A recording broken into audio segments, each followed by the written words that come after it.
Helen, Betty and Shabnam are only 3 of the thousands of Pacific women who rely on selling their produce in markets for their livelihoods.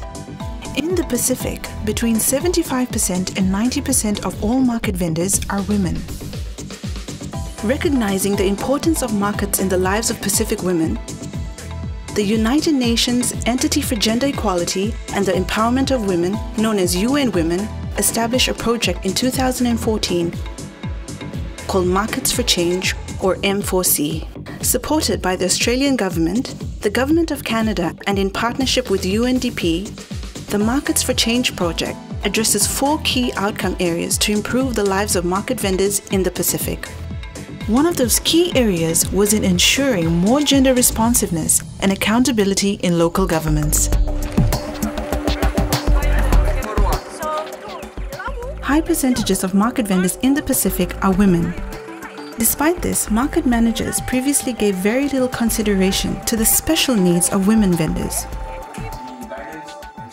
To address the situation, the project convened meetings and training courses with local government officials, sensitizing them to view the administration and management of markets through a gender lens. Before attending the meeting, my thinking was that we have to be equal, like men and female. Give them 2 toilets for male, give 2 toilets for female. When you actually go to the depth, then you see the demand is not like that. Male, we just have 20% male, and female, we have 80% female. And if it's a busy period, all the women's their line. In addition, the outside customers are there. Women are standing on the line to attend the toilets. One way to ensure that women's needs in the markets are addressed is to focus on gender-responsive budgeting and planning. The project worked closely with local administrators to ensure that any new policies and projects address the concerns put forward by the market vendor associations. Once women vendors realized that their voices were actually being heard through the market vendor associations, their concerns about a number of issues in some of the markets were pushed to the forefront. One of the most urgent issues for the women was security.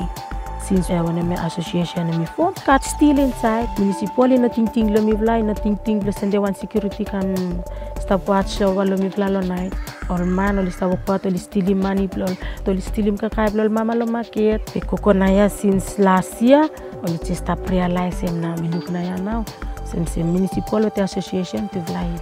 Same time too, only help too, lo talam lo council when I needed to you me make, especially in terms of maintenance, all nar security issues, we exist lo all market. Women in the Solomon Islands Vendor Association also helped identify issues that were important to them. Me fala stay inside the marketplace, then me fala look, what are some of the things where control or providing for vendors. Finding funding to address issues that the women identified proved difficult.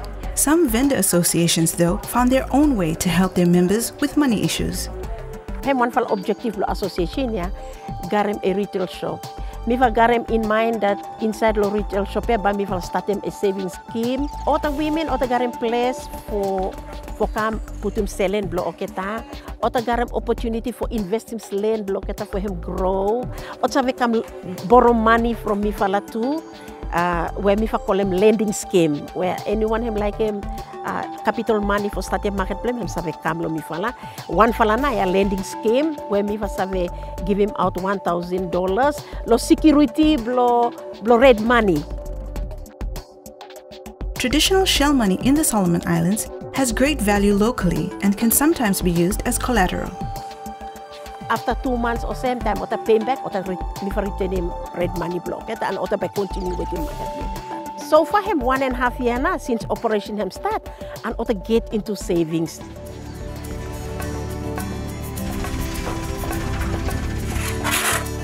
Some vendor associations also identified the need for better on-site services in areas of waste disposal and hygiene.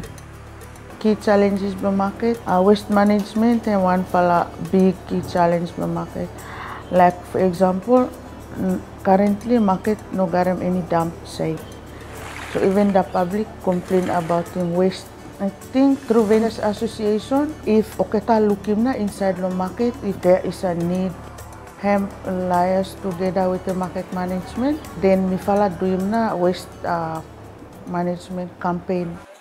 After Market for Change came in and organized the group, they have realized their responsibility and duty as market vendors, that they are not working on their own, they are not working against us, but they are there to support us. So I see the Market Vendors Association as a big step forward for us.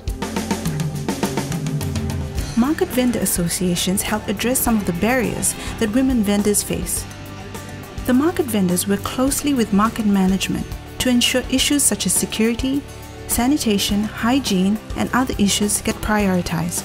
We have noticed changes. We have noticed the sense of ownership growing amongst the vendors, the networking building exercise going to another level, the sharing of knowledge and the operational capacities and their experience in between vendors, council to council, going to another level. Since the Markets for Change project began, a number of notable milestones have been achieved. In 13 of the market vendor associations, the majority of leadership positions are held by women.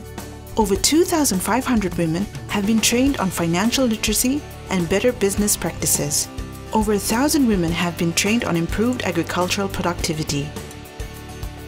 Pacific markets are becoming a place where women's economic activities are more recognized than ever before. But nowadays, us ladies feel that we are really working hard, keeping the men behind. We should be going up ahead because we are really empowered.